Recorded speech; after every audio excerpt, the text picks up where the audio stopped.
बिस्मिल्लाहिर्रहमानिर्रहीम। अस्सलाम वालेकुम। क्यूस्ट न्यूज़ के साथ मैं हूं सना हुसैन। चलते हैं खबरों की जानिब। इस्लामाबाद में MLT निसाब जायजा कमेटी का तीसरा मशावरती इजलास कामयाबी से मुनक्किद।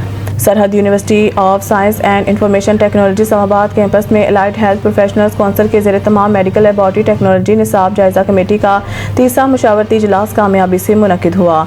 इजलास की सदारत professor doctor M Arif Nadeem, head department of medical laboratory technology, national skills university Islamabad ने की, जिन्हें ये जिम्मेदारी doctor Mohammad Fayaz Chaudhry, chairman advisory MTL की कमेटी AHPC की अदम मौजूदगी में सौंपी गई।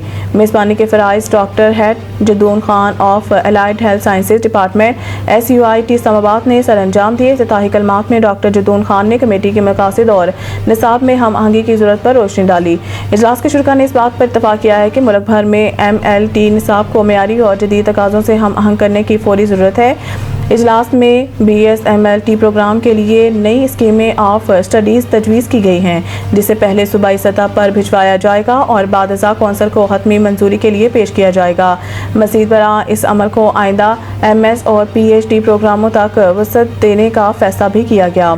इजलास में शरीक माहिरीन मुहक्किकीन में शामिल थे professor doctor Humayun Shafiq Satti, national university of medical sciences, doctor Rashid Iqbal, national skills university, doctor Usman Waheed, head Islamabad medical technology college, doctor Umar Ahmed Ibadat international university, doctor bin Amin Abbasyn university, Abidullah Khan prime institute of health sciences, doctor Farhan Ahmed HBS medical college, doctor Anil कुल कौमी institute, Sama Qamar Islamabad medical technology college, doctor Kainat Masood SUIT Islamabad, mister राहत Ali SUIT Islamabad और mister Shamshad अजीज़ SUIT Islamabad. शुरा ने फैसला किया है कि निसाब की तैयारी का अमल बाहमी मुशावरत के जरिए जारी रखा जाएगा और इस मकसद के लिए मज़ीद इजलास भी मुनक्किद किए जाएंगे। आखिर में तमाम शुरा ने सरहद यूनिवर्सिटी इस्लामाबाद कैंपस की इंतज़ामिया और department of allied health sciences का शुक्रिया अदा किया, जिन्होंने इस इजलास की मेज़बानी की।